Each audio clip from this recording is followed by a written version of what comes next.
Photo बड़ी सारे संसार दे विच ही वायरल हुई सी। तां वो वलंटियर जिहड़े आ वो पूरे संसार च जे देखोगे तैयार हो जाते हैं, क्योंकि लोग समाज में प्यार करते हैं, कायनात में प्यार करते हैं। उन्होंने प्यार करने वालों की गिनती कदे खत्म नहीं होती संसार चो। तो खैर खुलासा यह होया कि वो वलंटियर कुड़ी सी, सारे फैक्ट चैक किए गए, उस तो बाद चीज़ जी साफ हो गई है। अजिहा क्यों किया गया, कातों किया गया, ये तो हम आप कुछ नहीं कह सकते। पर बहुत बड़ा मैं कहूँगा कि इतने फ्रॉड है ना फिर कि उन्होंने ऑफिशियली ये गल कही है, क्योंकि देखो हम रशियन मीडिया आप देखते नहीं, आप पढ़ नहीं सकते। जे उन्होंने ऑफिशियली कोई ट्वीट किया इस तरह का, कोई इस तरह की अधिकारत तौर पर जानकारी दी है, या उन्होंने किसी मिनिस्ट्री ने इस तरह की जानकारी दी है, तो बहुत बड़ा फ्रॉड है। कितने उन्होंने जी समुची खोज आ उही शक के दायरे च आज वैसे भी टाइमिंग को लैके तुहानूं पता ही है कि शक तो पहला ही मंडरा रहा, शक तो पहला ही गहरा रहा कि शक जिहड़ा आ वो एवें नहीं है। क्यों? क्योंकि हिस्टरी है हुण तक दी, इतिहास है हुण तक का कि वैक्सीन कदे भी इन्नी जल्दी नहीं बनती, क्योंकि आपां नूं सब पता, आप कई मरतबा गल कर चुके हैं कि वैक्सीन के कई फेज होंगे आ। जिवें उदाहरण के तौर पर पहला तुसीं खोज करोगे, उस तो बाद फिर तुसीं उहनूं चूहियां वगैरह से यानी इहो जिहे जानवरां ते उहनूं तुसीं ट्रायल के रूप दे विच प्रयोग करोगे, फिर उस तो बाद क्लीनिकल ट्रायल शुरू होगा। ये प्री क्लीनिकल ट्रायल हो गया, उस तो बाद क्लीनिकल ट्रायल हो गया। और क्लीनिकल ट्रायल दे विच भी 3 फेज आ गए। मतलब कि पहला तुसीं 50 बंदे लै लए, फिर तुसीं 500 बंदा लै लिया, फिर तुसीं 5000 बंदा लै लिया। तो हुण तुसीं एक ग्रुप नूं डोज दित्ती आ, क्योंकि हुण जिहड़ी ये वैक्सीन है की आ आपां नूं भी पता ही है, सबनूं पता होना कि कोई भी जिहड़ी वैक्सीन है इस तरह तैयार की जाती है कि वायरस है जिहड़ा जां तां वो बिल्कुल मार के पाया जाता है, जां उहनूं बहुत वीक कर दिता जाता है, यानी वीकर डोज दी जाती है। तो एंटीबॉडी बनती है, उस तो बाद जे कोई वायरस उस नाल वायरस कोई हमला करता बॉडी से, एंटीबॉडी जी वो प्रोटैक्ट करती है, मतलब कि एंटीवायरस तुहाडी बॉडी च आ गया। तो आही खेड है, इनू वैक्सीन कहते हैं। तो वैक्सीन जी कम तो आप कर देख लिया किन्ने सादे ढंग नाल करती है, पर उन्होंने बनाना बहुत औखा है, गुंझलदार प्रक्रिया। हुण रशिया की की प्रॉब्लम है, हुण जे तुसीं देखोगे तो मेरे सामने ओवरव्यू पिया इन्हां दा, इन्हां दा ओवरव्यू की कहता है जो सारा कुछ इन्होंने किया वा, मैं देख रहा सीगा। तो उहदे विच इन्हां ने जून च शुरू किया, मतलब कि जून च स्टार्टिंग होंदी है इस सारे प्रकरण की, और अगस्त 2020 दे विच सब समाप्त हो जाता। हुण इहदा ट्रीटमेंट है जिहड़ा असल दे विच उहदा फार्मूला गैम कोविड वैक्सीन, मतलब कि ऐसा ना रखिया इन्होंने।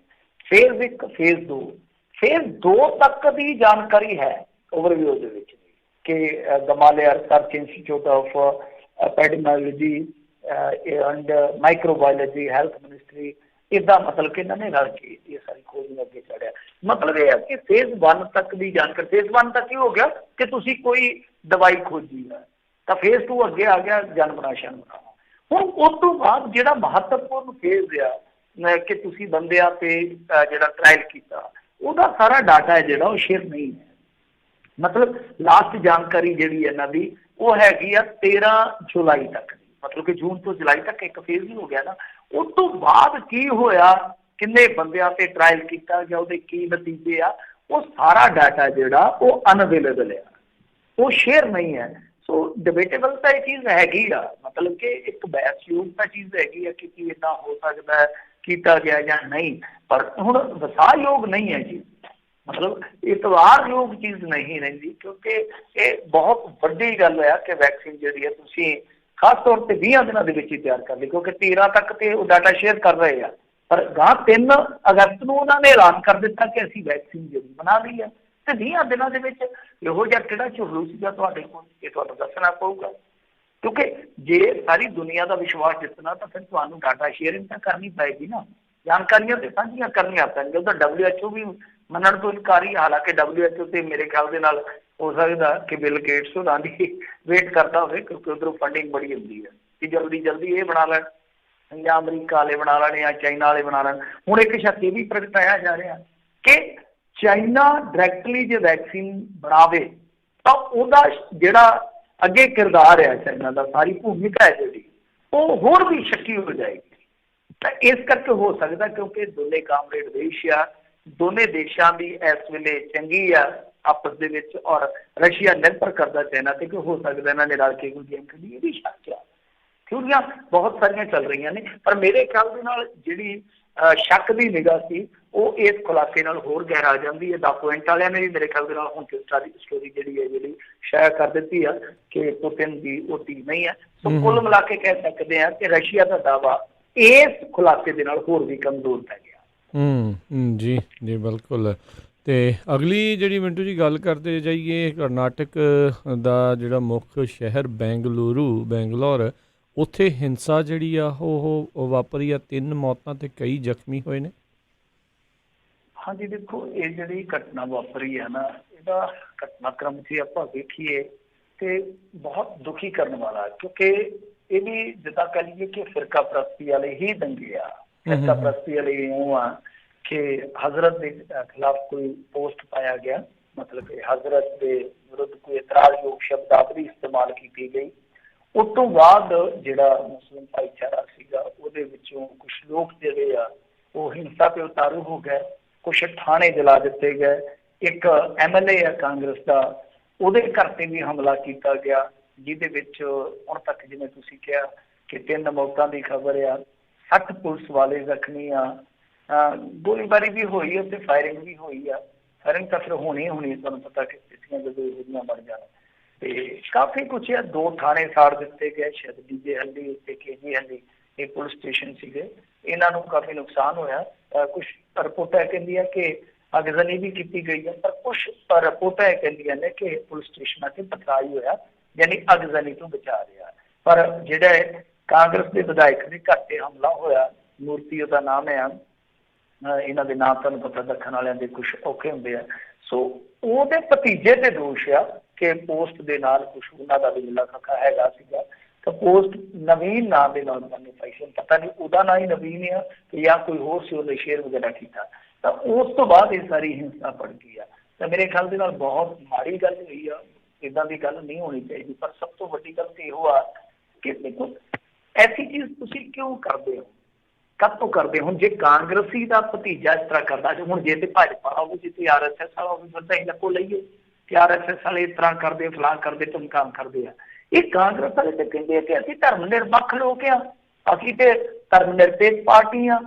ਤੇ ਇਹਨਾਂ ਦੇ ਆਪਣੇ ਮੁੰਡੇ ਖੁੰਡੇ ਫਿਰ ਜੇ ਇਹੋ ਜਿਹੀ ਹਰਕਤ ਕਰਦੇ, ਹਿਮਾਕਤ ਕਰਦੇ, ਹਾਲਾਂਕਿ ਮੈਂ ਵੇਖੋ ਕਿਸੇ ਵੀ ਹਿੰਸਾ ਦੀ ਨਿੰਦਾ ਕਰਦਾ, ਮੈਂ ਉਹਦੀ ਮੁਖਾਲਫਤ ਹੀ ਕਰੂੰਗਾ ਕਿ ਬਾਅਦ ਦੇ ਵਿੱਚ ਜੋ ਵਿਧਾਇਕ ਦੇ ਘਰ ਤੇ ਚੜੋਖਤੀ ਕੀਤੀ ਗਈ ਆ ਉਹ ਵੀ ਨਹੀਂ ਹੋਣੀ ਚਾਹੀਦੀ।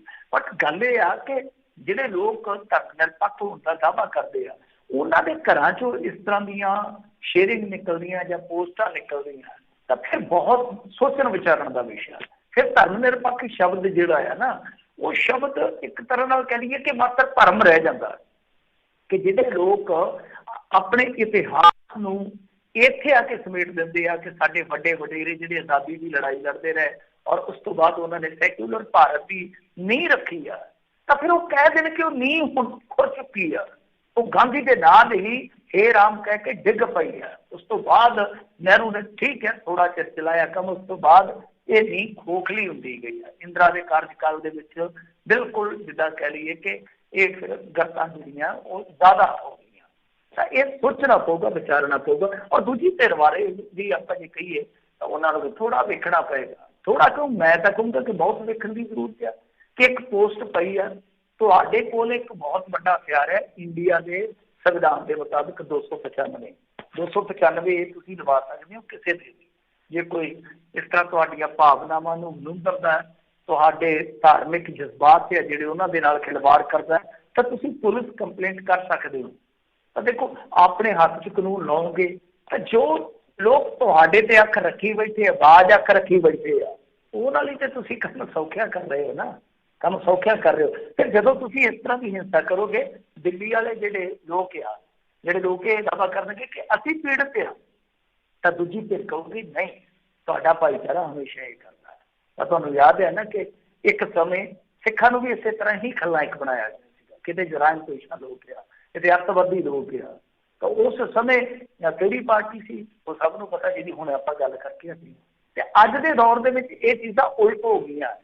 ਤੇ ਇਹ ਸੋਚਣਾ ਪਊਗਾ ਮੁਸਲਿਮ ਭਾਈਚਾਰੇ ਨੂੰ, ਉਹਨਾਂ ਦੇ ਜਿਹੜੇ ਮੋਤਬਰ ਲੋਕ ਆ, ਉਹਨਾਂ ਦੇ ਜਿਹੜੇ ਰਹਿਬਰ ਲੋਕ ਆ, ਉਹਨਾਂ ਨੂੰ ਵਿਚਾਰਨਾ ਪਊਗਾ ਕਿ ਇੰਨੀ ਕੱਚੀ ਤੰਦ ਨਹੀਂ ਹੋਣੀ ਚਾਹੀਦੀ ਤੁਹਾਡੇ ਧਾਰਮਿਕ ਜਜ਼ਬਾਤਾਂ ਦੀ ਕਿ ਤੁਸੀਂ ਚੱਕ ਕੇ ਤੇ ਬਹੁਤ ਵੱਡੀ ਹਿੰਸਾ ਕਰਦੇ ਹੋ। ਔਰ ਉਸ ਦੌਰ ਦੇ ਵਿੱਚ ਜਿੱਥੇ ਤੁਹਾਨੂੰ ਇੱਕ ਤਰ੍ਹਾਂ ਨਾਲ ਕਹਿ ਲਈਏ ਕਿ ਜਾਣ ਬੁੱਝ ਕੇ ਹੋ ਸਕਦਾ ਉਕਸਾਇਆ ਵੀ ਜਾ ਰਿਹਾ ਕਿ ਤੁਸੀਂ ਇਹਨਾਂ ਹਥਿਆਰਾਂ ਦਾ ਇਸਤੇਮਾਲ ਕਰੋ ਤਾਂ ਕਿ ਦੂਸਰੇ ਰਸਤੇ ਖੁੱਲ੍ਹ ਜਾਣ।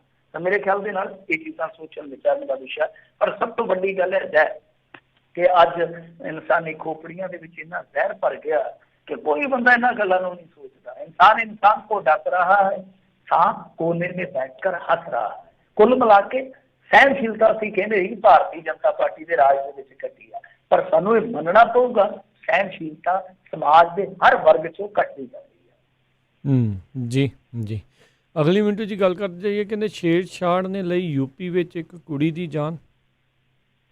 ਹਾਂਜੀ ਦੇਖੋ, ਇਹ ਵੀ ਖਬਰ ਜਿਹੜੀ ਹੈ ਕਾਫੀ ਜ਼ਿਆਦਾ ਜਿਹਨੂੰ ਕਵਰੇਜ ਮਿਲੀ ਔਰ ਮਿਲਣੀ ਵੀ ਚਾਹੀਦੀ ਆ। ਇਹ ਹੋਣਹਾਰ ਕੁੜੀ ਸੀ, ਇੱਕ ਗਰੀਬ ਫੈਮਿਲੀ ਦੀ ਕੁੜੀ ਸੀਗੀ। ਉਸ ਤੋਂ ਬਾਅਦ ਇਹਨੇ ਪੜ੍ਹਾਈ ਕੀਤੀ, ਮੇਰੇ ਖਿਆਲ ਦੇ ਨਾਲ +2 ਤੋਂ ਬਾਅਦ ਇਹਨੇ ਵਜ਼ੀਫਾ ਹਾਸਲ ਕੀਤਾ ਅਮਰੀਕਾ ਦਾ। ਤੇ ਤੁਹਾਨੂੰ ਪਤਾ ਹੀ ਹੈ ਮੈਨੇਜਮੈਂਟ ਦੇ ਵਿੱਚ ਜਿਹੜੇ ਬੱਚੇ ਵਜ਼ੀਫਾ ਲੈ ਕੇ ਆਉਂਦੇ, ਮੇਰੇ ਖਿਆਲ ਦੇ ਨਾਲ 2-2, 3-3 ਕਰੋੜ ਦਾ ਵਜ਼ੀਫਾ ਹੁੰਦਾ ਹੈ। ਇਹ ਨਹੀਂ ਹੈ ਕਿ ਸਾਡੇ ਸਰਕਾਰੀ ਸਕੂਲਾਂ ਵਾਂਗੂ 500 ਦਿੱਤਾ, 700 ਦਿੱਤਾ, ਉਹ ਵੀ ਕਈ ਵਾਰ ਸਾਲ ਨਹੀਂ ਆਉਂਦਾ। ਤਾਂ ਉਹਨਾਂ ਦਾ ਬਹੁਤ ਭਾਰੀ ਵਜ਼ੀਫਾ ਹੁੰਦਾ। ਸਾਡੇ ਤੋਂ ਇਸ ਇਲਾਕੇ ਦੇ ਵਿੱਚੋਂ ਇੱਕ ਕੁੜੀ ਨੇ ਉੱਥੇ ਯੂਨੀ ਦੇ ਵਿੱਚ ਟੌਪ ਕੀਤਾ, ਮੇਰੇ ਖਿਆਲ ਨਾਲ ਗ੍ਰੈਜੂਏਸ਼ਨ ਤੋਂ ਬਾਅਦ ਉਹਨੂੰ ਇਸੇ ਤਰ੍ਹਾਂ ਦਾ ਵਜ਼ੀਫਾ ਮਿਲਿਆ ਸੀਗਾ। ਉਹ ਕਰੋੜਾਂ ਦੇ ਵਿੱਚ ਸੀਗਾ, ਜਿੱਥੋਂ ਮੈਨੂੰ ਗੱਲ ਛੇਤੀ ਆਈ ਆ। ਹੁਣ ਐਗਜ਼ੈਕਟ ਮੈਨੂੰ ਪਤਾ ਨਹੀਂ ਕਿੰਨਾ ਫਿਗਰ ਹੁੰਦਾ। ਇਹ ਕੁੜੀ ਵਜ਼ੀਫੇ ਦੀ ਪਾਤਰ ਸੀ। ਇਹਦਾ ਮਤਲਬ ਇਹ ਆ ਕਿ ਬਹੁਤ ਬ੍ਰਿਲੀਅੰਟ ਸਟੂਡੈਂਟ ਹੋਏਗੀ, ਤਦ ਹੀ ਅਮਰੀਕਾ ਤੱਕ ਪਹੁੰਚੀ ਹੈ, ਤਦ ਹੀ ਉੱਥੋਂ ਤੱਕ ਪਹੁੰਚੀ ਹੈ। ਤਾਂ ਦਰਅਸਲ ਬੁਲੰਦ ਸ਼ਹਿਰ ਦੇ ਵਿੱਚ ਇਹ ਆਪਣੇ ਮਾਮਾ ਜੀ ਕੋਲ ਜਾ ਰਹੀ ਸੀਗੀ, ਨਾਲ ਇਹਦਾ ਭਰਾਤਾ ਸੀਗਾ, ਦੋਵੇਂ ਭੈਣ ਭਰਾ ਜਾਣ ਡਏ ਸੀਗੇ। ਤੇ ਰਸਤੇ ਦੇ ਵਿੱਚ ਕੁਛ ਮੁਸ਼ਟੰਡੇ ਟਾਈਪ ਦੇ ਲੋਕ ਆ ਜਿਹੜੇ ਉਹ ਅੱਗੇ ਲੱਗ ਗਏ। ਬੁਲਟ ਮੋਟਰਸਾਈਕਲ ਸੀਗਾ, ਜਿਸ ਤਰ੍ਹਾਂ ਤੁਹਾਨੂੰ ਪਤਾ ਹੀ ਹੈ ਸਟੰਟਬਾਜ਼ੀਆਂ ਕਰਦੇ ਮੁਸ਼ਟੰਡੇ ਲੋਕ। ਤੇ ਉਸ ਤੋਂ ਬਾਅਦ ਫਿਰ ਹੋਇਆ ਕਿ ਯਕਦਮ ਉਹਨਾਂ ਨੇ ਅੱਗੇ ਜਾ ਕੇ ਬ੍ਰੇਕ ਮਾਰੀ ਆ, ਤੇ ਬ੍ਰੇਕ ਮਾਰਨ ਕਰਕੇ ਜਿਹੜਾ ਇਹਨਾਂ ਦਾ ਮੋਟਰਸਾਈਕਲ ਸੀਗਾ, ਉਹ ਮੋਟਰਸਾਈਕਲ ਉਹ ਬੁਲਟ ਮੋਟਰਸਾਈਕਲ ਦੇ ਨਾਲ ਟਕਰਾਇਆ। ਕੁੜੀ ਪਿੱਛੇ ਬੈਠੀ ਸੀ, ਸਮੀਕਸ਼ਾ ਜੀ ਦਾ ਨਾਮ ਆ, ਇਹ ਵਿਚਾਰੀ ਡਿੱਗੀ ਆ ਤੇ ਦੱਸ ਦੇ ਕੇ ਫੌਤ ਹੋ ਗਈ ਆ। ਸੋ ਇਹ ਕਿੱਥੇ ਵਾਪਰ ਰਿਹਾ? ਯੋਗੀ ਰਾਜ ਦੇ ਰਾਮ ਰਾਜ ਦੇ ਵਿੱਚ। ਔਰ ਦੇਖੋ ਗੱਲ ਇਹ ਆ ਕਿ ਦੂਬੇ ਮਾਰਿਆ ਜਾਂਦਾ ਤੇ ਉੱਥੇ ਯੂਪੀ ਪੁਲਿਸ ਦੀ ਜੈ ਜੈਕਾਰ ਹੁੰਦੀ ਆ। ਇੱਕ ਕੁੜੀ ਮਰ ਜਾਂਦੀ ਆ ਤਾਂ ਉਸ ਤੋਂ ਬਾਅਦ ਜ਼ੁਬਾਨਾਂ ਨੂੰ ਤਾਲੇ ਲੱਗ ਜਾਂਦੇ ਆ, ਕੋਈ ਨਹੀਂ ਬੋਲਦਾ। ਦੇਖੋ ਦੁਬੇ ਖਤਰਨਾਕ ਹੋਏਗਾ ਸਮਾਜ ਵਾਸਤੇ, ਨੋ ਡਾਊਟ ਹੈ ਵੀ ਹੈ, ਉਹਦੇ 'ਚ ਕੋਈ ਸ਼ੱਕ ਨਹੀਂ, ਕੋਈ ਦੋ ਰਾਏ ਨਹੀਂ ਹੈ ਕਿ ਇਹੋ ਜਿਹੇ ਬੰਦੇ ਜਿਹੜੇ ਆ ਲਟਕਣੇ ਚਾਹੀਦੇ ਆ, ਕਾਨੂੰਨੀ ਰਸੇ ਦੇ ਨਾਲ ਲਟਕਣੇ ਚਾਹੀਦੇ ਆ। ਪਰ ਇੱਥੇ ਇੱਕ ਕੁੜੀ ਮਰਦੀ ਆ, ਕੁੜੀ ਕੱਲ ਨੂੰ ਕਿਸੇ ਦੀ ਵੀ ਹੋ ਸਕਦੀ ਆ। ਇਹ ਸੋਚੋ ਨਾ ਕਿ ਜਿਨ੍ਹਾਂ ਲੋਕਾਂ ਦੀ ਇੰਨੀ ਜ਼ਿਆਦਾ ਜ਼ਰੂਰਤ ਆ ਕਿ ਉਹ ਤੁਰੀ ਜਾਂਦੀ ਕੁੜੀ ਜਿਹਦੇ ਨਾਲ ਉਹਦਾ ਭਰਾ ਆ, ਉਹਨੂੰ ਵੀ ਘੇਰ ਕੇ ਖਲੋ ਜਾਂਦੇ ਆ। ਕੱਲ ਨੂੰ ਤੁਹਾਡੀ ਧੀ ਭੈਣ ਗੁਜਰੇ ਤੇ ਕੀ ਘੱਟ ਉਦਾਹਰਨਗੇ? ਇਹ ਸਵਾਲ ਹੋਣਾ ਚਾਹੀਦਾ ਸਾਡੇ ਅੱਗੇ, ਸਾਡੀਆਂ ਜ਼ਮੀਰਾਂ ਤੇ। ਤਾਂ ਇਹ ਮੈਂ ਨਹੀਂ ਕਹਿੰਦਾ ਕਿ ਤੁਸੀਂ ਇਕੱਲੇ ਇਕੱਲੇ ਮੋਟਰਸਾਈਕਲ ਦੇ ਨਾਲ ਇੱਕ ਪੁਲਿਸ ਵਾਲਾ ਤੋਰ ਸਕਦੇ ਹੋ, ਇਕੱਲੇ ਇਕੱਲੇ ਘਰ ਦੇ ਵਿੱਚ ਤੁਸੀਂ ਪੁਲਿਸੀਆ ਅਫਸਰ ਕੋਈ ਲਾ ਸਕਦੇ ਹੋ, ਐਸਾ ਨਹੀਂ ਹੈ, ਐਸਾ ਸੰਭਵ ਨਹੀਂ ਹੈ। ਪਰ ਤੁਹਾਡੀਆਂ ਸੜਕਾਂ ਤੇ ਘੱਟੋ ਘੱਟ ਸੁਰੱਖਿਅਤ ਹੋਣ ਨਾ, ਤੁਹਾਡੇ ਜਿਹੜੇ ਮੋਟਰ ਹਾਈਵੇ ਆ ਘੱਟੋ ਘੱਟ ਉਹ ਤੇ ਸੁਰੱਖਿਅਤ ਹੋਣ, ਉੱਥੇ ਤੇ ਡਰ ਹੋਵੇ ਪੁਲਿਸ ਦਾ। ਚੋਰਾਂ ਨੂੰ, ਉਚੱਕਿਆਂ ਨੂੰ, ਮੁਸ਼ਟੰਡਿਆਂ ਨੂੰ, ਇਸ ਤਰ੍ਹਾਂ ਦੇ ਜਿਹੜੇ ਗੈਰ ਸਮਾਜੀ ਅਨਸਰ ਆ, ਜਿਹੜੇ ਬੇਜ਼ਮੀਰੇ ਲੋਕ ਆ, ਜਿਹੜੇ ਇਹ ਵੀ ਨਹੀਂ ਕਹਿੰਦੇ ਕਿ ਫਲਾਣੀ ਧੀ ਜਿਹੜੀ ਆ ਉਹ ਭਰਾ ਦੇ ਨਾਲ ਜਾ ਰਹੀ ਹੈ ਔਰ ਪਤਾ ਨਹੀਂ ਉਹਨੇ ਅੱਗੇ ਜਾ ਕੇ ਕੀ ਬਣਨਾ ਆ, ਉਹਦੀ ਜ਼ਿੰਦਗੀ ਤੁਸੀਂ ਖਤਮ ਕਰ ਰਹੇ ਹੋ। ਤਾਂ ਇਹੋ ਜਿਹੇ ਮੁਸ਼ਟੰਡਿਆਂ ਨੂੰ ਘੱਟੋ ਘੱਟ ਡਰ ਤੇ ਹੋਣਾ ਚਾਹੀਦਾ ਨਾ, ਇਹੋ ਜਿਹੇ ਬੇਗੈਰਤ ਲੋਕਾਂ ਨੂੰ ਪੁਲਿਸ ਦਾ ਡਰ ਹੋਣਾ ਚਾਹੀਦਾ। ਉਸ ਤਰ੍ਹਾਂ ਤੁਸੀਂ ਕਹਿੰਦੇ ਹੋ ਕਿ ਇੱਥੇ ਜਿਹੜੇ ਬਦਮਾਸ਼ ਆ, ਜਿਹੜੇ ਗੁੰਡੇ ਆ, ਉਹ ਨਹੀਂ ਰਹਿ ਪਾਉਣਗੇ, ਪਰ ਉਹ ਤੇ ਸੜਕਾਂ ਤੇ ਤੁਰੇ ਫਿਰਦੇ ਆ। ਸੋ ਯੋਗੀ ਰਾਜ ਦੇ ਵਿੱਚ ਇਸ ਤਰ੍ਹਾਂ ਦੀ ਘਟਨਾ ਜਿਹੜੀ ਹੈ ਉਹ ਕੋਈ ਪਹਿਲੀ ਘਟਨਾ ਨਹੀਂ ਹੈ। ਮੇਰੇ ਖਿਆਲ ਦੇ ਨਾਲ ਇਸ ਤਰ੍ਹਾਂ ਦੇ ਸਖਤ ਸਟੈਪ ਚੁੱਕਣ ਦੀ ਜ਼ਰੂਰਤ ਆ ਕਿ ਘੱਟੋ ਘੱਟ ਦੇਸ਼ ਦੀਆਂ ਸੜਕਾਂ ਜਿਹੜੀਆਂ ਉਹ ਧੀਆਂ ਭੈਣਾਂ ਵਾਸਤੇ ਸੁਰੱਖਿਅਤ ਹੋ ਸਕਣ। ਜੀ ਜੀ ਜੀ। ਅਗਲੀ ਮਿੰਟ ਜੀ ਗੱਲ ਕਰਦੇ ਜਾਈਏ, ਅੱਜ ਕੱਲ੍ਹ ਸ਼ਾਇਦ ਹੀ ਕੋਈ ਹਫ਼ਤਾ ਹੋਵੇ ਜਦੋਂ ਕੋਈ ਗਾਇਕ ਜਿਹੜਾ ਉਹ ਚਰਚਾ 'ਚ ਨਾ ਹੋਵੇ। ਹੁਣ ਗਾਇਕ ਜਿਹੜਾ ਆਰ ਨੇਤਾ, ਉਸ ਦੀ ਕੁੱਟਮਾਰ ਹੋਈ ਆ, ਹੁਣ ਮਾਮਲਾ ਦਰਜ ਹੋਇਆ। ਦੇਖੋ ਗੱਲ ਇਹ ਆ ਕਿ ਬੜੇ ਜੋਕ ਬਣਾਉਂਦੇ ਆ ਮੁੰਡੇ, ਉਹ ਪਾਉਂਦੇ ਆ ਫੇਸਬੁੱਕ ਤੇ ਕਿ ਹੁਣ ਜਦੋਂ ਵੱਜੀਆਂ ਪਤਾ ਲੱਗਿਆ ਕਿ ਦਰਦ ਖੱਬੇ ਸੱਜੇ ਹੁੰਦਾ, ਇਸ ਤਰ੍ਹਾਂ ਦੀਆਂ ਬਹੁਤ ਸਾਰੀਆਂ ਪੋਸਟਾਂ ਪਾਈਆਂ ਜਾਂਦੀਆਂ ਨੇ। ਅੱਛਾ, ਮੇਰੇ ਖਿਆਲ ਦੇ ਨਾਲ ਦੇਖੋ ਗੱਲ ਇਹ ਆ ਕਿ ਕਿਸੇ ਦੀ ਵੀ ਇਸ ਤਰ੍ਹਾਂ ਕੁੱਟਮਾਰ ਹੁੰਦੀ ਹੈ ਤਾਂ ਹਰੇਕ ਘਟਨਾ ਦਾ ਜਿਹੜਾ ਇੱਕ ਪਰਦਾ ਹੁੰਦਾ ਨਾ, ਪਰਦੇ ਦੇ ਪਿੱਛੇ ਉਹਦੀ ਗੰਭੀਰਤਾ ਲੁਕੀ ਹੁੰਦੀ ਹੈ। ਕਈ ਵਾਰ ਅਸੀਂ ਮਜ਼ਾਹੀਆ ਤੌਰ ਤੇ ਲੈ ਲੈਂਦੇ, ਠੀਕ ਆ, ਅਸੀਂ ਸਿੰਗਰਾਂ ਨੂੰ ਅਪੀਲ ਕਰ ਸਕਦੇ ਹਾਂ ਕਿ ਯਾਰ ਕੁਛ ਤੁਸੀਂ ਸੱਭਿਆਚਾਰ ਗਾਓ, ਕੁਛ ਤੁਸੀਂ ਐਸਾ ਜਿਹੜਾ ਗੰਭੀਰ ਮੁੱਦਿਆਂ ਤੇ ਹੋਵੇ ਕੰਟੈਂਟ ਤੁਹਾਡਾ, ਉਹਨੂੰ ਲਿਆਓ ਲੋਕਾਂ ਦੀ ਕਚਹਿਰੀ ਦੇ ਵਿੱਚ। ਤਾਂ ਹਰੇਕ ਨੂੰ ਆਪਣੇ ਗਾਉਣ ਦੀ ਆਜ਼ਾਦੀ ਹੈ, ਮੈਂ ਕਹਿੰਦਾ ਕਿ ਗਾਇਕ ਜੋ ਮਰਜ਼ੀ ਗਾਉਣ, ਪਰ ਅਸੀਂ ਅਪੀਲ ਕਰਦੇ ਰਹੀਏ, ਨਹੀਂ ਤਾਂ ਅਸੀਂ ਰਿਜੈਕਸ਼ਨ ਦਾ ਆਪਸ਼ਨ ਰੱਖਦੇ ਹਾਂ। ਇਹ ਸਾਡੀ ਗਾਇਕਾਂ ਪ੍ਰਤੀ ਭਾਵਨਾ ਹੋਣੀ ਚਾਹੀਦੀ ਆ। ਤਾਂ ਜਿਵੇਂ ਜਿਵੇਂ ਅਸੀਂ ਰਿਜੈਕਸ਼ਨ ਜਾਰੀ ਕਰਾਂਗੇ ਤਿਵੇਂ ਤਿਵੇਂ ਸਿਲੈਕਸ਼ਨ ਉਹਨਾਂ ਦੀ ਵਧੇਗੀ ਕਿ ਹਾਂ ਭਾਈ ਸਾਡੇ ਜਿਹੜੇ ਲਿਸਨਰ ਆ, ਸਾਡੇ ਦਰਸ਼ਕ ਆ ਜਿਹੜੇ, ਉਹ ਸਿਲੈਕਟਿਵ ਆ, ਉਹਨਾਂ ਦੀ ਰਿਜੈਕਸ਼ਨ ਜਿਹੜੀ ਆ ਉਹ ਗਾਂ ਜਾ ਕੇ ਸਿਲੈਕਸ਼ਨ ਦਾ ਕੰਮ ਕਰਦੀ। ਮੈਂ ਤੇ ਇਸ ਫਾਰਮੂਲੇ ਤੇ ਸੋਚਦਾ। ਤਾਂ ਸਾਨੂੰ ਕਿਸੇ ਨਾਲ ਘਿਰਨਾ ਨਹੀਂ ਕਰਨੀ ਚਾਹੀਦੀ, ਕੋਈ ਚੜਿਆ ਕੋਈ ਉਤਰਿਆ, ਜਦੋਂ ਅਸੀਂ ਇਹਨਾਂ ਨੂੰ ਸੁਣਨਾ ਇੰਨੀ ਤਾਂ ਠੀਕ ਠਾਕ ਆ। ਪਰ ਗੱਲ ਇਹ ਆ ਕਿ ਜੇ ਕੁੱਟਮਾਰ ਤੱਕ ਮਸਲਾ ਪਹੁੰਚਦਾ, ਔਰ ਮਸਲਾ ਇੱਥੋਂ ਤੱਕ ਅੱਪੜਿਆ ਵਾ ਇਸ ਕਰਕੇ ਕਿਉਂਕਿ ਮਾਮਲਾ ਲੈਣ ਦੇਣ ਦਾ ਆ। ਲੈਣ ਦੇਣ ਦਾ ਇਹ ਹੋ ਕਿ ਕੋਈ ਟਰੈਕ ਕੀਤਾ ਇਹਨਾਂ ਨੇ, ਉਹਦੇ ਵਿੱਚ ਕੋਈ ਪੇਮੈਂਟ ਦਾ ਰੌਲਾ ਦੱਸਿਆ ਜਾ ਰਿਹਾ ਹੈ ਕਿ ਜਿਹੜੀ ਹਮਲਾਵਰ ਧਿਰ ਸੀਗੀ ਉਹਦੇ ਪੈਸੇ ਪੂਸੇ ਜਿਹੜੇ ਰਹਿੰਦੇ ਸੀ। ਉਸ ਤੋਂ ਇਲਾਵਾ ਇੱਕ ਚੀਜ਼ ਜਾਂ ਇੱਕ ਲਿੰਕ ਹੋ ਰਿਹਾ, ਉਹ ਇਹ ਆ ਕਿ ਕੋਈ ਗਾਣਾ ਆਉਣਾ ਸੀਗਾ ਇਹਦਾ ਆਰਨੇਤ ਦਾ, ਵੈਸੇ ਤੇ ਇਹਦਾ ਨਾਮ ਨੇਤਰਾਮ ਆ ਤੇ ਇਹਨੇ ਆਰਨੇਤ ਰੱਖਿਆ। ਕਾਫੀ ਮੁੰਡਾ ਸਟਰਗਲ ਕਰਕੇ ਅੱਗੇ ਆਇਆ ਸੀ, ਗੱਲ ਨਹੀਂ ਹੈ। ਤਾਂ ਇਹਨੇ ਇੱਕ ਮਤਲਬ ਕਿ ਗਾਣਾ ਕੋਈ ਕੱਢਣਾ ਹੈ, ਹੁਣ ਪਤਾ ਨਹੀਂ ਵੀਰਵਾਰ ਕੱਢਣਾ ਸੀ ਜਾਂ ਸ਼ੁੱਕਰਵਾਰ ਕੱਢਣਾ, ਤਾਂ ਉਸ ਗਾਣੇ ਦੇ ਵਿੱਚ ਵੀ ਕੁਛ ਐਸਾ ਜ਼ਿਕਰ ਹੈ। ਮੈਂ ਖਾਲਿਦ ਦੀ ਰਿਪੋਰਟ ਪੜ੍ਹਦਾ ਪਿਆ ਸੀ ਜਿਹਦੇ 'ਚ ਜੀ ਹਰਸ਼ਰਨ ਕੌਰ ਜੀ ਕੰਮ ਕਰਦੇ ਆ, ਬਹੁਤ ਅੱਛੇ ਪੱਤਰਕਾਰ ਆ। ਉਹਨਾਂ ਦੀ ਰਿਪੋਰਟ ਦੇ ਵਿੱਚ ਜ਼ਿਕਰ ਆ ਕਿ ਅਸਲ ਦੇ ਵਿੱਚ ਉਸ ਗਾਣੇ ਦੇ ਅੰਦਰ ਮਤਲਬ ਕਿ ਕੁਛ ਐਸਾ ਕਿਹਾ ਗਿਆ ਜਿਹੜਾ ਕਿ ਇਸ ਹਮਲਾਵਰ ਧਿਰ ਨੂੰ ਨਾਗਵਾਰ ਗੁਜ਼ਰਿਆ। ਇੱਕ ਤੇ ਪੇਮੈਂਟ ਦੀ ਇੱਕ ਕੁੰਡੀ ਫਸੀ ਹੋਈ ਆ, ਇੱਕ ਕੋਈ ਉਸ ਗਾਣੇ ਦੇ ਵਿੱਚ ਕੁਛ ਐਸਾ ਹੈ। ਮਤਲਬ ਕਿ ਤੁਹਾਨੂੰ ਪਤਾ ਹੀ ਅੱਜ ਕੱਲ੍ਹ ਇਹ ਜਿਹੜੇ ਮੁੰਡੇ ਗਾਉਂਦੇ ਆ ਨਾ, ਇਹ ਸਮਾਜ ਲਈ ਆਪਣੇ ਸਰੋਤਿਆਂ ਲਈ ਘੱਟ ਗਾਉਂਦੇ, ਕਈ ਵਾਰ ਸ਼ਰੀਕਾਂ ਲਈ ਜ਼ਿਆਦਾ ਗਾਉਂਦੇ ਆ। ਤੂੰ ਐ ਕਰ ਦਿਆਂਗੇ, ਐ ਕਰ ਦਿਆਂਗੇ, ਥਾਪੀਆਂ ਵੀ ਮਾਰਦੇ ਆ। ਮਤਲਬ ਕਿ ਇਹਨਾਂ ਦੇ 36 ਪ੍ਰਕਾਰ ਦੇ ਚੋਰ ਨੇ ਅੱਜ ਕੱਲ੍ਹ। ਸੋ ਕਹਿਣ ਦਾ ਭਾਵ ਇਹ ਆ ਕਿ ਇਹ ਗੱਲ ਜੇ ਮੰਨ ਲਓ ਸੱਚੀ ਆ, ਹਾਲਾਂਕਿ ਮੈਂ ਕੋਟ ਕਰਕੇ ਦੱਸ ਰਿਹਾ ਕਿ ਜੇ ਗੱਲ ਸੱਚੀ ਨਿਕਲਦੀ ਆ ਤਾਂ ਇੱਕ ਨਵੀਂ ਸ਼ੁਰੂਆਤ ਹੋ ਰਹੀ ਹੈ ਕਿ ਜਿਸ ਗੱਲ ਤੋਂ ਅਸੀਂ ਡਰਦੇ ਹਾਂ, ਜਿਸ ਗੱਲ ਤੋਂ ਅਸੀਂ ਕਹਿੰਦੇ ਆ ਕਿ ਠੀਕ ਆ, ਜਿੱਦਾਂ ਇੱਕ ਫਿਲਮ ਹੁੰਦੀ ਆ, ਇੱਕ ਫਿਲਮ ਦੇ ਕੋਲ ਇੱਕ ਦਾਇਰਾ ਹੁੰਦਾ। ਮੰਨ ਲਓ ਕੋਈ ਵੀ ਫਿਲਮ ਆ 2 ਘੰਟੇ ਸਭ ਕੁਛ ਵਿਖਾ ਕੇ ਅਗਲੇ 15 ਮਿੰਟ ਉਹ ਇੱਕ ਮੈਸੇਜ ਦੇ ਜਾਵੇ ਤਾਂ ਉਹਦੇ ਵਿੱਚ ਸਾਰਾ ਕੁਛ ਕਵਰ ਹੋ ਜਾਂਦਾ। ਪਰ ਇੱਕ ਗਾਣੇ ਦੇ ਵਿੱਚ ਤੁਹਾਡੇ ਕੋਲ ਬਹੁਤ ਘੱਟ ਸਮਾਂ ਹੁੰਦਾ, ਤਾਂ ਤੁਸੀਂ ਗਾਣੇ 'ਚ ਸਭ ਕੁਛ ਨਹੀਂ ਕਰ ਸਕਦੇ। ਤਾਂ ਜੋ ਅਸੀਂ ਕਹਿੰਦੇ ਹਾਂ ਜਾਂ ਅਸੀਂ ਸੋਚਦੇ ਹਾਂ ਕਿ ਯਾਰ ਕਿਤੇ ਨਾ ਕਿਤੇ ਸੋਚ ਜਿਹੜੀ ਹੈ ਨਾ ਉਹ ਨਾਰਵਾਦੀ ਹੁੰਦੀ ਹੈ, ਤਾਂ ਉਹੀ ਚੀਜ਼ ਜਿਹੜੀ ਹੈ ਉਹ ਸਾਨੂੰ ਹੁਣ ਇਹਨਾਂ ਦੇ ਵਿੱਚੋਂ ਦਿਸਣ ਲੱਗ ਗਈ ਕਿ ਹਾਂ ਇਹਨਾਂ ਦੇ ਜਿਹੜੇ ਗਰੁੱਪ ਬਣ ਗਏ, ਇਹਨਾਂ ਦੀ ਜਿਹੜੀ ਅੜ ਫਸੇ, ਕਿਉਂਕਿ ਆਪਾਂ ਟਾਈਮ ਪਿਆ ਵੀ ਦੇਖ ਲਿਆ, ਆਪਾਂ ਇੱਕ ਦੂਜੇ ਨਾਲ ਇਹ ਗਾਲ ਦੁੱਪੜ ਕਰਦੇ ਵੀ ਦੇਖ ਲਏ। ਜੇ ਕੁੱਟ ਮਾਰ ਸਕਿਆ ਤਾਂ ਫਿਰ ਮਸਲਾ ਕੱਲ ਨੂੰ ਸਮਝ ਲਓ ਕਿ ਫੈਰੋਫੈਰੀ ਵੀ ਹੋ ਸਕਦਾ। ਹੋਮਲੈਂਡ ਰਹਿੰਦੇ ਆ ਕਲਾਕਾਰ ਜ਼ਿਆਦਾ।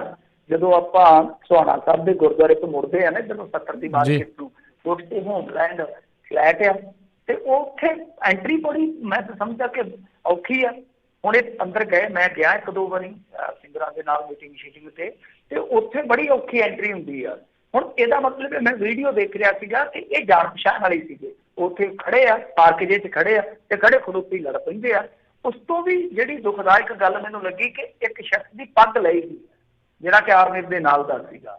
ਤਾਂ ਦਸਤਾਰ ਦੀ ਬੇਅਦਬੀ ਉਹ ਆਪਾਂ ਕਹਿੰਦੇ ਹਾਂ ਕਿ ਕਿਸੇ ਦੀ ਵੀ ਹੋਵੇ, ਦਸਤਾਰ ਦੀ ਬੇਅਦਬੀ ਨਹੀਂ ਹੋਣੀ ਚਾਹੀਦੀ। ਪਰ ਚਿੰਤਾਜਨਕ ਗੱਲ ਇਹ ਆ, ਚਲੋ ਮਾਮਲਾ ਤੇ ਦਰਜ ਹੋ ਗਿਆ, ਹੁਣ ਪੁਲਿਸ ਵੇਖੇਗੀ ਕਿਹਦਾ ਗੁਨਾਹ ਕਿੰਨਾ ਆ, ਹਮਲਾਵਰ ਧਿਰ ਤੇ ਮਾਮਲਾ ਦਰਜ ਹੋ ਗਿਆ। ਬਟ ਜਿਹੜਾ ਇਸ ਮਾਮਲੇ ਦੇ ਵਿੱਚੋਂ ਇੱਕ ਨਵਾਂ ਪਹਿਲੂ ਨਿਕਲ ਕੇ ਆ ਰਿਹਾ ਕਿ ਗੱਲ ਹਿੰਸਾ ਤੱਕ ਪਹੁੰਚ ਰਹੀ ਹੈ। ਲੈਣ ਦੇਣ ਤੇ ਕਲਾਕਾਰਾਂ ਦਾ ਚੱਲਦਾ ਹੀ ਆ, ਇਹਦੇ ਅੱਗੇ ਸ਼ੁਰੂ ਤੋਂ ਚੱਲਦਾ ਹੈ। ਕਈ ਵਾਰ ਖਾੜੇ ਬੰਦ ਕਰ ਦਿੰਦੇ ਸੀ, ਪੁਰਾਣੇ ਕਲਾਕਾਰ ਜਿਹੜੇ ਹੁੰਦੇ ਸੀ ਨਾ, ਅਸੀਂ ਤਾਂ ਖਾੜਿਆਂ ਦਾ ਦੌਰ ਦੇਖਿਆ ਕਿ ਜਾਂ ਤੇ ਉਹ ਸਟੇਜ ਤੇ ਨਹੀਂ ਸੀ ਚੜ੍ਹਦੇ ਹੁੰਦੇ ਤੇ ਜਾਂ ਸਟੇਜ ਵਿਚਾਲੇ ਹੀ ਛੱਡ ਦਿੰਦੇ ਸੀ ਕਿ ਭਾਈ ਲੈਣ ਦੇਣ ਕਰ ਲਓ। ਪਹਿਲਾਂ ਲੈਣ ਦੇਣ ਦਾ ਤਾਂ ਚੱਕਰ ਚੱਲਦਾ ਸ਼ੁਰੂ ਤੋਂ, ਪਰ ਇੱਥੋਂ ਤੱਕ ਗੱਲਾਂ ਆ ਗਈਆਂ ਕਿ ਗਾਣਿਆਂ ਚੋਂ ਜਿਹੜੇ ਲੋਕ ਆਪਣਾ ਹਿੰਸਾ ਵਾਲਾ ਜਿਹੜਾ ਕੰਟੈਂਟ ਹੈ ਉਹ ਮਨਫੀ ਨਹੀਂ ਕਰਦੇ ਤਾਂ ਉਹ ਫਿਰ ਆਪਣੇ ਆਪ ਹੀ ਜਾਂ ਸ਼ਿਕਾਰ ਹੋ ਰਹੇ ਜਾਂ ਕਿਸੇ ਨੂੰ ਕਰ ਰਹੇ ਆ। ਇਹਦਾ ਮਤਲਬ ਹੈ ਕਿ ਇਹ ਇੱਕ ਨਵਾਂ ਸਾਡੇ ਸਾਹਮਣੇ ਇੱਕ ਨਵਾਂ ਸਿਨਾਰੀਓ ਹੈ ਜਿਹੜਾ ਉਹ ਬਣਦਾ ਨਜ਼ਰ ਆਉਂਦਾ। ਜੀ ਜੀ ਬਿਲਕੁਲ। ਅਗਲੀ ਜਿਹੜੀ ਮਿੰਟੂ ਜੀ ਗੱਲ ਕਰਦੇ ਜਾਈਏ, ਕਹਿੰਦੇ ਰਾਣਾ ਗੁਰਜੀਤ ਸਿੰਘ ਦੇ ਉੱਤੇ ਸ਼ਰਾਬ ਤਸਕਰੀ ਤੇ ਮਾਫੀਆ ਨੈਟਵਰਕ ਦੇ ਇਲਜ਼ਾਮ, ਮੁੱਖ ਮੰਤਰੀ ਨੂੰ ਲਿਖੀ ਚਿੱਠੀ। ਹਾਂਜੀ, ਇਹ ਮੇਰੇ ਖਿਆਲ ਦੇ ਨਾਲ ਰਾਣਾ ਰਣਜੀਤ ਸਿੰਘ ਤੇ ਉਹੀ ਨੇ ਜਿਹੜੇ ਇੱਕ ਵਾਰੀ ਇਲੈਕਸ਼ਨ ਲੜੇ ਸੀਗੇ, ਸ਼ਾਇਦ ਭੁਲੱਥ ਤੋਂ, ਜੇ ਮੈਂ ਭੁੱਲਦਾ ਨਹੀਂ ਹੈ ਤਾਂ ਇਹ ਉਹੀ ਨੇ ਰਾਣਾ ਰਣਜੀਤ ਸਿੰਘ।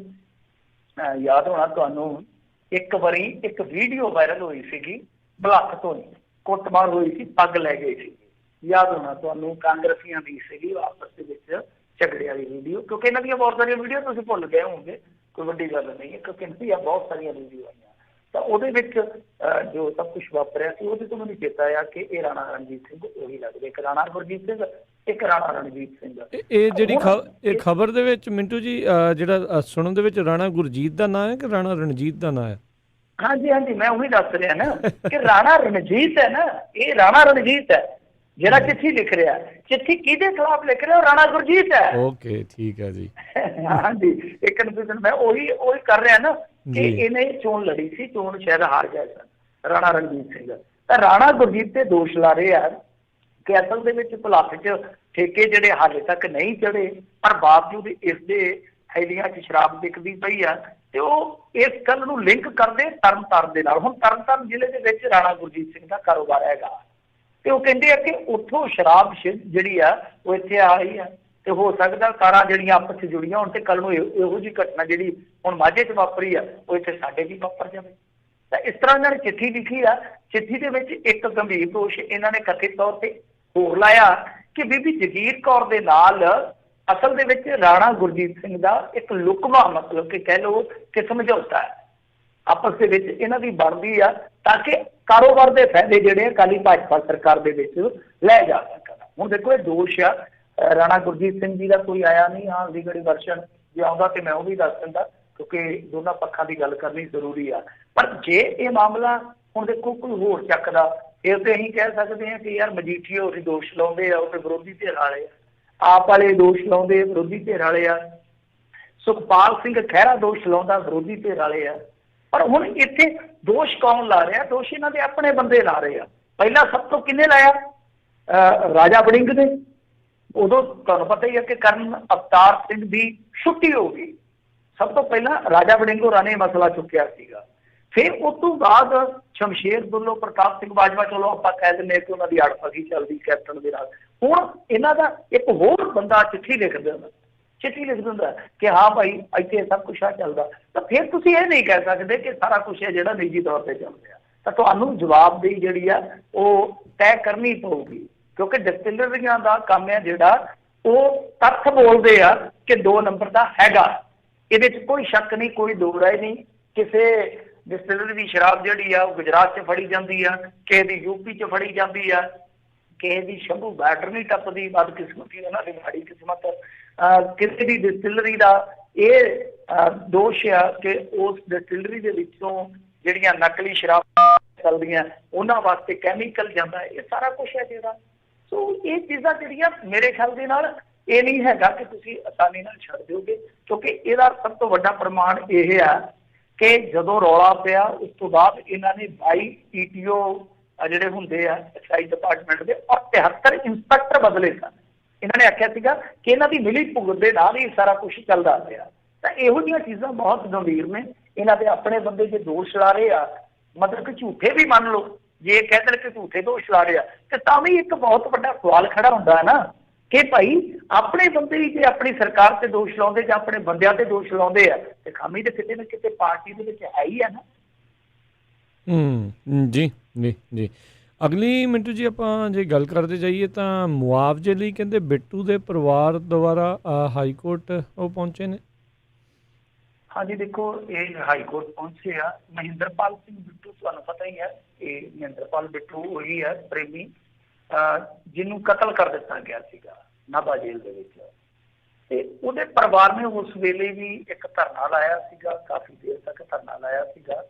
ਧਰਨਾ ਲਾਉਣ ਤੋਂ ਬਾਅਦ ਅਕਾਲੀ ਤੇ ਇਹ ਗੱਲ ਕਹਿੰਦੇ ਆ ਕਿ ਦੇਖੋ ਜੀ ਇਹਨਾਂ ਦਾ ਸਮਝੌਤਾ ਹੋਇਆ ਆਪਸ ਦੇ ਵਿੱਚ, ਸਾਰੇ ਇਸ ਸਰਕਾਰ ਲਈ ਰਾਜ਼ੀ ਹੋਏ ਆ।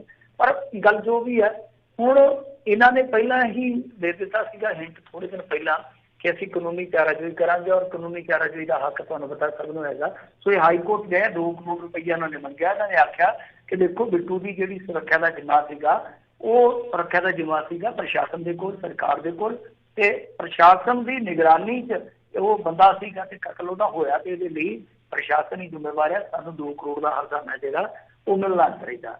ਦੇਖੋ ਜੇ ਚੀਜ਼ ਸਾਬਤ ਹੋ ਜਾਂਦੀ ਆ, ਹਾਈ ਕੋਰਟ ਦੇ ਵਿੱਚ ਹੋ ਸਕਦਾ ਕੱਲ ਨੂੰ ਕੋਈ ਹਰਜਾਨੇ ਦਾ ਹੁਕਮ ਹੋ ਜਾਵੇ, ਪਰ ਜਿੰਨਾ ਕਲੇਮ ਕੀਤਾ ਜਾ ਰਿਹਾ, ਜਿੰਨਾ ਮੰਗਿਆ ਜਾ ਰਿਹਾ 2 ਕਰੋੜ ਰੁਪਈਆ, ਮੇਰੇ ਖਿਆਲ ਦੇ ਨਾਲ ਨਹੀਂ ਇਸ ਤਰ੍ਹਾਂ ਸਾਡੇ ਇੱਧਰ ਕੋਈ ਹੈ ਨਹੀਂ ਗਾ ਇਹੋ ਜਿਹਾ ਸਿਸਟਮ ਕਿ ਇੰਨਾ ਵੱਡਾ ਹਰਜਾਨਾ ਜਿਹੜਾ ਉਹ ਦਿੱਤਾ ਜਾ ਸਕੇ। ਹਾਂ, ਕੁਛ ਲੱਖ ਕਈ ਵਾਰ ਹਰਜਾਨਾ ਜਿਹੜਾ ਪੈ ਜਾਂਦਾ ਹੈ, 5 ਲੱਖ 10 ਲੱਖ 20 ਲੱਖ ਤੱਕ ਵੀ ਪੈ ਜਾਂਦਾ ਹੈ, ਪਰ 20 ਲੱਖ ਤੋਂ ਉੱਤੇ ਬਹੁਤ ਰੇਅਰ ਆ।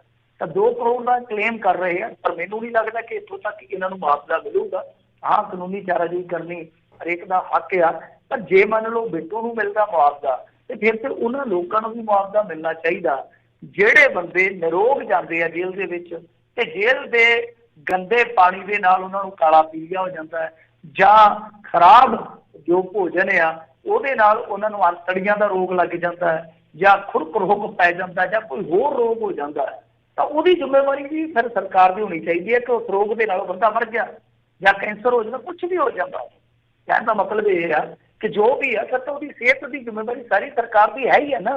ਜੇ ਮੰਨ ਲਓ ਉਹਨੂੰ ਅਲਰਜੀ ਵੀ ਹੋ ਜਾਂਦੀ ਹੈ, ਉਹਦੀ ਸਕਿਨ ਖਰਾਬ ਹੋ ਜਾਂਦੀ ਹੈ, ਤਾਂ ਉਹ ਤਾਂ ਫਿਰ ਕਲੇਮ ਕਰ ਸਕਦਾ ਹਾਂ ਭਾਈ ਮੈਂ ਤੁਹਾਡੇ ਨਿਗਰਾਨੀ ਵਿੱਚ ਸੀਗਾ, ਤੁਹਾਡੇ ਪ੍ਰਬੰਧ ਦੇ ਵਿੱਚ ਸਭ ਕੁਛ ਹੋਇਆ। ਤਾਂ ਚਲੋ ਇਸ ਮੁੱਦੇ ਨੂੰ ਵੀ ਆਪਾਂ ਛੱਡੀਏ, ਇੱਕ ਕਹਿ ਲਈਏ ਕਿ ਹਾਸੇ ਠੱਠੇ ਵਾਲੀ ਗੱਲ ਹੈ ਕਿ ਖੁਰਕ ਪਾਈ ਤੋਂ ਵੀ ਕੋਈ ਕਲੇਮ ਕਰ ਸਕਦਾ, ਪਰ ਜਿਹਦੀ ਜਾਨ ਗਈ ਆ, ਜੇ ਉਹ ਬੰਦਾ ਨਿਰੋਗ ਜਾਂਦਾ ਤੇ ਉਹਦੀ ਬਿਮਾਰੀ ਨਾਲ ਜਾ ਕੇ ਮੌਤ ਹੋ ਜਾਂਦੀ ਹੈ, ਫਿਰ ਉਹਨੂੰ ਵੀ ਕਲੇਮ ਕਰਨਾ ਚਾਹੀਦਾ, ਤਾਂ ਕਲੇਮ ਮਿਲਣਾ ਵੀ ਚਾਹੀਦਾ। ਜੀ ਜੀ ਜੀ। ਅਗਲੀ ਮਿੰਟੂ ਜੀ ਆਪਾਂ ਜੇ ਗੱਲ ਕਰਦੇ ਜਾਈਏ ਤਾਂ ਕਹਿੰਦੇ 40 ਲੱਖ ਲਾ ਕੇ ਕਹਿੰਦੇ ਅਮਰੀਕਾ ਨੂੰ ਗਏ ਅਤੇ ਡਿਪੋਰਟ ਹੋਏ 123 ਮੁੰਡੇ ਕੁੜੀਆਂ, ਅੱਖਾਂ ਦੇ ਵਿੱਚ ਹੰਝੂਆਂ ਦੇ ਨਾਲ ਆਪਣਾ ਬਿਆਨ ਕੀਤਾ ਦਰਦ। ਹਾਂਜੀ, ਇਹ ਪਰਤੇ ਆ 123 ਮੁੰਡੇ ਕੁੜੀਆਂ ਜਿਹੜੇ ਇੱਧਰੋਂ ਅਮਰੀਕਾ ਦੇ ਵਿੱਚ ਡਿਪੋਰਟ ਹੋ ਕੇ ਗਏ, ਇਹ ਅੰਮ੍ਰਿਤਸਰ ਪਹੁੰਚੇ ਆ, ਤੇ ਉੱਥੇ ਜਦੋਂ ਇਹ ਨਿਕਲੇ ਆ ਬਾਹਰ ਕੱਲ, ਤੇ ਉਹ ਸੀਨ ਜਿਹੜਾ ਹੈ ਨਾ ਵਾਕਿਆ ਭਾਵੁਕ ਕਰਨ ਵਾਲਾ ਹੈ ਕਿ ਕਿਸਮਤ ਦੇ ਮਾਰੇ ਕਿੱਥੋਂ ਉੱਠੇ ਕਿੱਥੇ ਗਏ, ਔਰ ਉਸ ਤੋਂ ਬਾਅਦ ਕਿੱਥੋਂ ਕਿੱਥੇ ਫੇਰ ਆ ਗਏ। ਇਹ ਕਿਸਮਤ ਦਾ ਦੇਖੋ ਕੋਈ ਮੰਨਦਾ ਜਾਂ ਨਹੀਂ ਮੰਨਦਾ, ਪਰ ਜੇ ਆਪਾਂ ਸਧਾਰਨ ਭਾਸ਼ਾ ਦੇ ਵਿੱਚ ਕਹੀਏ ਤੇ ਕਿਸਮਤ ਦੇ ਗੇੜ ਕਹਿ ਜਾਂਦੇ ਆ। ਪਰ ਜੋ ਵੀ ਆ, ਇਹ ਜਿੱਦਾਂ ਕਹਿ ਲਓ ਕਿ ਬਹੁਤ ਪਰਤੀ ਸਮੱਸਿਆ ਹੈ। ਬਹੁਤ ਪਰਤੀ ਸਮੱਸਿਆ ਇਉਂ ਆ ਕਿ ਹੁਣ ਕਈ ਬੰਦੇ ਇਹ ਵੀ ਕਹਿ ਦਿੰਦੇ ਆ ਕਿ ਲਓ 40 ਲੱਖ ਲਾ ਕੇ ਤੁਸੀਂ ਗਏ ਹੋ, ਤਾਂ 40 ਲੱਖ ਲਾ ਕੇ ਕੋਈ ਕੰਮ ਖੋਲ ਲੈਂਦੇ, ਪਰ ਉੱਥੋਂ ਗਾਹ ਫਿਰ ਇੱਕ ਕਾਊਂਟਰ ਕੁਐਸਚਨ ਇਹ ਹੁੰਦਾ ਕਿ ਇੱਥੇ ਕੰਮ ਖੋਲ ਕੇ ਵੀ ਕੀ ਕਰੋਗੇ, ਕੰਮ ਦੀ ਕੋਈ ਗਰੰਟੀ ਨਹੀਂ ਹੈ, ਕਿਉਂਕਿ ਇੱਥੇ ਤੇ ਇੱਕ ਰੇਹੜੀ ਵਾਲੇ ਤੋਂ ਵੀ ਸ਼ਾਮ ਨੂੰ ਹਿੱਸਾ ਲੈਣ ਵਾਲੇ 3 ਬੰਦੇ ਆ ਜਾਂਦੇ ਆ। ਕੋਈ MLA ਦੇ ਬੰਦੇ ਹੁੰਦੇ ਆ, ਕੋਈ ਥਾਣੇ ਵਾਲਿਆਂ ਦੇ ਬੰਦੇ ਹੁੰਦੇ ਆ, ਕੋਈ ਜੋਰਾਵਰਾਂ ਦੇ ਬੰਦੇ ਹੁੰਦੇ ਆ। ਇੱਕ ਰੇਹੜੀ ਜਿਹੜੀ ਲੱਗਦੀ ਹੈ ਬਾਜ਼ਾਰ ਦੇ ਵਿੱਚ, ਉਹਦੇ ਤੋਂ ਵੀ 3 ਜਾਣੇ ਡੰਡਾ ਟੈਕਸ ਲੈ ਕੇ ਜਾਂਦੇ ਸ਼ਾਮ ਨੂੰ, ਤਾਂ ਫਿਰ ਕਾਰੋਬਾਰ ਖੋਲ ਕੇ ਕੀ ਕਰੂਗਾ। ਸੋ ਇਹ ਬਹੁਤ ਪਰਤੀ ਸਮੱਸਿਆ ਹੈ ਪੰਜਾਬ ਦੀ ਕਿ ਹਿਜਰਤ ਹੋ ਰਹੀ ਹੈ। ਬਹੁਤ ਵੱਡਾ ਸਰਮਾਇਆ ਜਿਹੜਾ ਏਜੰਟਾਂ ਕੋਲ ਜਾਂਦਾ, ਬਹੁਤ ਵੱਡਾ ਸਰਮਾਇਆ ਬਾਹਰਲੇ ਮੁਲਕਾਂ ਕੋਲ ਜਾਂਦਾ, ਰਿਸਕ ਲਿਆ ਜਾਂਦਾ, ਉਸ ਤੋਂ ਬਾਅਦ ਫਿਰ ਗੱਲ ਜਿਹੜੀ ਹੈ ਮੈਂ ਪਹੁੰਚੋ ਕਿ ਕਿਸਮਤ ਤੇ ਸੁੱਟੂਗਾ ਕਿ ਪਤਾ ਨਹੀਂ ਉਹ ਹੰਨੇ ਕਰੇ ਕਿ ਬੰਨੇ ਕਰੇ। ਔਰ ਜਿਵੇਂ ਇਹ ਬੰਦੇ ਆ ਮੋੜਾ ਹੈ, ਤਾਂ ਵਾਕਿਆ ਇਹੀ ਹੈ ਕਿ ਸਾਡੇ ਸਿਸਟਮ ਦੇ ਵਿੱਚ ਵੀ ਖਾਮੀ ਹੈ ਕਿ ਅਸੀਂ ਇੱਥੇ ਰੁਜ਼ਗਾਰ ਜਿਹੜਾ ਉਹ ਤੇ ਕੀ ਮਾਹੌਲ ਬਣਾਉਣਾ ਸੀਗਾ ਉਹਦੇ ਵਾਸਤੇ ਅਸੀਂ ਇੱਕ ਆਦਰਸ਼ ਮਾਹੌਲ ਨਹੀਂ ਕਰ ਸਕੇ। ਸਾਡਾ ਸਭ ਤੋਂ ਪਹਿਲਾਂ ਤੇ ਇਹੀ ਵਾ ਕਿ ਸਿਸਟਮ ਕਿਤੇ ਨਾ ਕਿਤੇ ਨਾਕਸ ਹੈ, ਉਹਦੇ ਪ੍ਰਬੰਧ ਜਿਹੜੇ ਆ ਉਹ ਬੜੇ ਨਾ ਅਹਿਲੀਅਤ ਵਾਲੇ ਆ।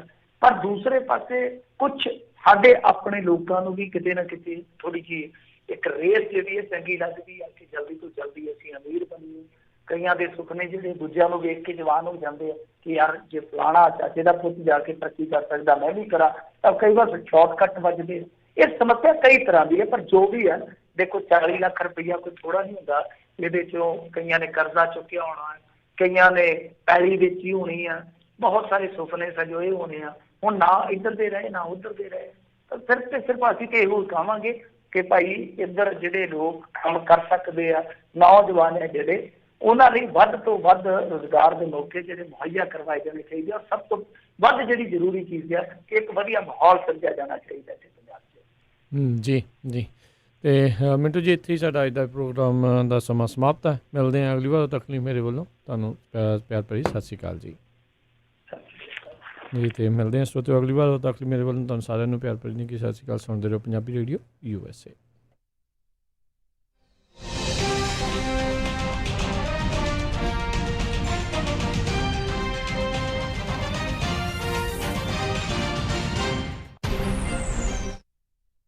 ਤੁਸੀਂ ਸੁਣ ਰਹੇ ਹੋ Punjabi radio USA KOBO Yuba City 1450 AM KIID Sacramento 1470 AM KWRU Fresno 1300 AM KLHC Bakersfield 1350 AM